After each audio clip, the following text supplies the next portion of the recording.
Hi, my name's Shannon Ball. I'm the founder of an organization called Waiting to Hear. Hello, my name is Sarah. And Sarah's my daughter. She's the reason we started Waiting to Hear. When Sarah was almost 3 years old, she lost her hearing due to a genetic condition.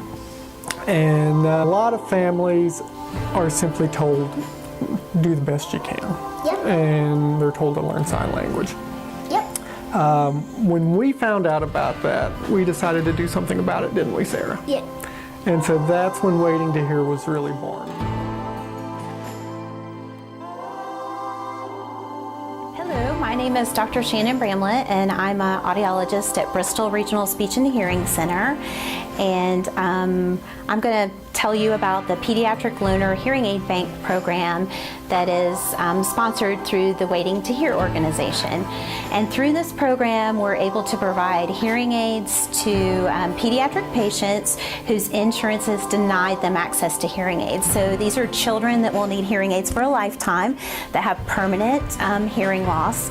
And the approximate cost of a hearing aid for a child, for a set of hearing aids, is about $5,000.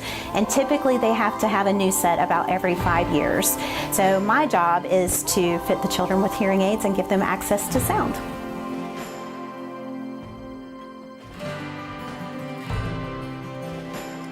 My name is Melissa Blake. My daughter Anna is a recipient of a pair of hearing aids from Waiting to Hear.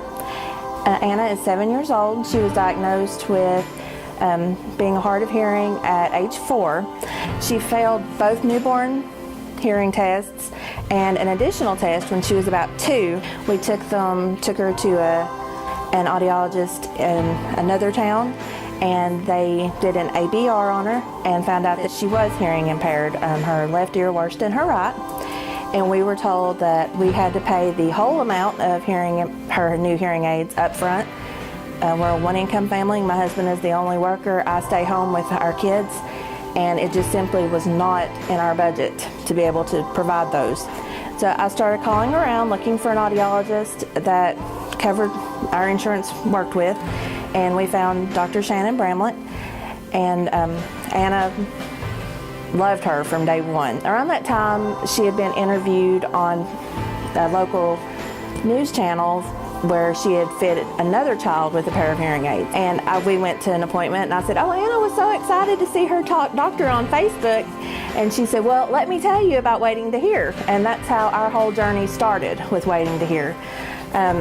Dr. Bramlett was amazing, and she really pulled for us, and Anna received her new hearing aids last year. And it has just been a whole new experience for us, because when she turned them on the first time, Anna truly heard my voice.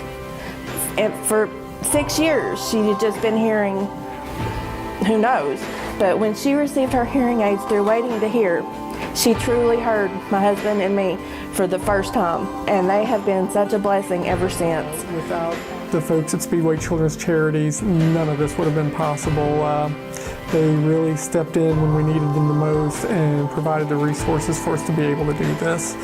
And really, for the organization to have only been in existence for 3 years and to accomplish the things that they've made possible for us is just incredible. We're actually looking at expanding in the next few years to cover more than Southwest Virginia and East Tennessee. We're looking at Western North Carolina, Eastern Kentucky, and eventually Waiting to Hear plans to become a national charity out there, and we hope to be able to do this all across the country.